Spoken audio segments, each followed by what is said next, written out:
During the medieval times, Muslims have made innumerable discoveries and wrote countless books about medicine, surgery, physics, chemistry, philosophy, astrology, geometry and various other fields. Without their inventions and discoveries, the world wouldn't be where it is now. Though Muslims today need to do a lot to become the pioneers of science and technology, this wasn't always the case. Throughout history, Muslims actually discovered and invented things that propelled humanity to progress and prosper. Let's have a look at some of discoveries and inventions made by Muslims during the medieval times. The ancient Greeks thought our eyes emitted rays, like a laser, which enabled us to see. The first person to realize that light enters the eye, rather than leaving it, was the 10th century Muslim mathematician, astronomer and physicist Ibn al-Haytham. He invented the first pinhole camera after noticing the way light came through a hole in window shutters. The smaller the hole, the better the picture, he worked out, and set up the first camera obscura, from the Arab word kamara for a dark or private room. He is also credited with being the first man to shift physics from a philosophical activity to an experimental one. 1,000 years before the Wright brothers, a Muslim poet, astronomer, musician and engineer named Abbas ibn Firnas made several attempts to construct a flying machine. In 852 he jumped from the minaret of the Grand Mosque in Cordoba, Spain using a loose cloak stiffened with wooden struts. He hoped to glide like a bird. He didn't. But the cloak slowed his fall, creating what is thought to be the first parachute, and leaving him with only minor injuries. In 875, aged 70, having perfected a machine of silk and eagle's feathers, he tried again, jumping from a mountain. He flew to a significant height and stayed aloft for 10 minutes but crashed on landing, concluding, correctly, that it was because he had not given his device a tail so it would stall on landing. Baghdad International Airport and a crater on the moon are named after him. By the 9th century, many Muslim scholars took it for granted that the Earth was a sphere. The proof, said astronomer Ibn Hazm, is that the sun is always vertical to a particular spot on Earth. It was 500 years before that realization dawned on Galileo. The calculations of Muslim astronomers were so accurate that in the 9th century they reckoned the Earth's circumference to be 40,253.4 kilometers, less than 200 kilometers out. The scholar Al-Idrisi took a globe depicting the world to the court of King Roger of Sicily in 1139. The crankshaft is a device which translates rotary into linear motion and is central to much of the machinery in the modern world, not least the internal combustion engine. One of the most important mechanical inventions in the history of humankind, it was created by an ingenious Muslim engineer called Al-Jazari to raise water for irrigation. His 1206 Book of Knowledge of Ingenious Mechanical Devices shows he also invented or refined the use of valves and pistons, devised some of the first mechanical clocks driven by water and weights, and was the father of robotics. Among his 50 other inventions was the combination lock. The system of numbering in use all round the world is probably Indian in origin, but the style of the numerals is Arabic and first appears in print in the work of the Muslim mathematicians Al-Khwarizmi and Al-Kindi around 825. Algebra was named after Al-Khwarizmi's book, Algebra wal Muqabila, much of whose contents are still in use. The work of Muslim math scholars was imported into Europe 300 years later by the Italian mathematician Fibonacci. Algorithms and much of the theory of trigonometry came from the Muslim world, and Al-Kindi's discovery of frequency analysis rendered all the codes of the ancient world soluble and created the basis of modern cryptology.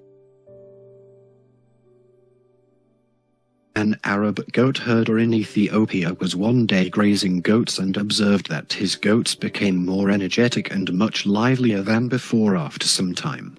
After further inspection, he found out that this energetic behavior was because of certain berries that his goat grazed. He boiled the berries to make the first coffee. certainly the first record of the drinkers of beans exported from Ethiopia to Yemen, where Sufis drank it to stay awake all night to pray on special occasions. By the late 15th century it had arrived in Mecca and Turkey, from where it made its way to Venice in 1645. It was brought to England in 1650 by a Turk named Pasqua Rossi, who opened the first coffee house in Lombard Street in the city of London. The Arabic kahwa became the Turkish kahve, then the Italian caf, and then English coffee. Many modern surgical instruments are of exactly the same design as those devised in the 10th century by a Muslim surgeon called Al-Zahrawi. His scalpels, bone saws, forceps, fine scissors for eye surgery, and many of the 200 instruments he devised are recognizable to a modern surgeon.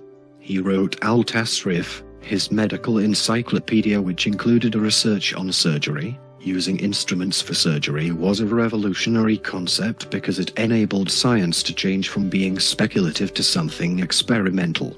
He also discovered that cartridge used for internal stitches dissolves away naturally, a discovery he made when his monkey ate his lute strings, and that it can be also used to make medicine capsules.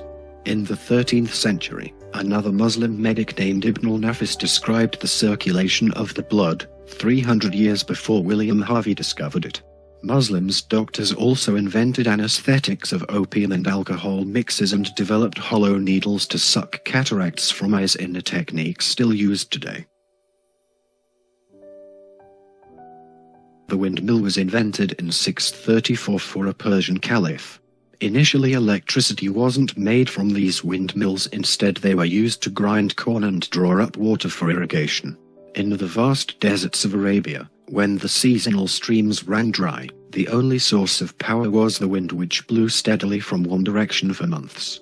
These mills had 6 or 12 sails covered in fabric or palm leaves. It was 500 years before the first windmill was seen in Europe. The modern cheque comes from the Arabic sak, a written vow to pay for goods when they were delivered, to avoid money having to be transported across dangerous terrain. In the 9th century, a Muslim businessman could cash a cheque in China drawn on his bank in Baghdad. Muslim artists in 9th century, Al-Kindi in particular, used musical notation, the system of writing down music.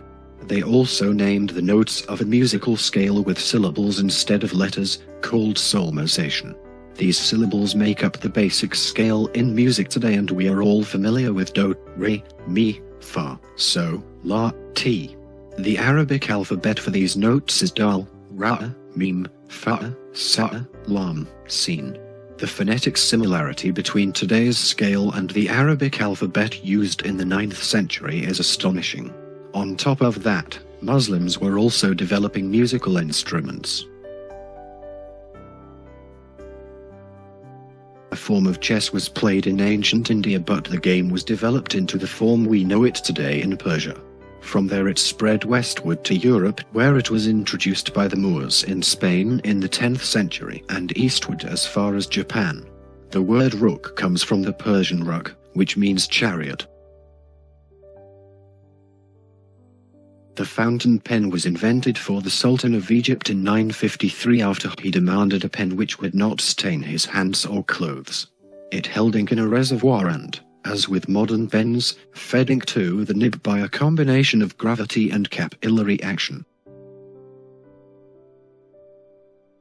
Ali ibn al-Nafi, known by his nickname of Zuyab, came from Iraq to Cordoba, Spain in the 9th century and brought with him the concept of the 3-course meal: soup, followed by fish or meat, then fruit and nuts. He also introduced crystal glasses, which had been invented after experiments with rock crystal by Abbas ibn al-Furnaz. Thanks for watching. Please subscribe the Islamic Versa YouTube channel for upcoming videos.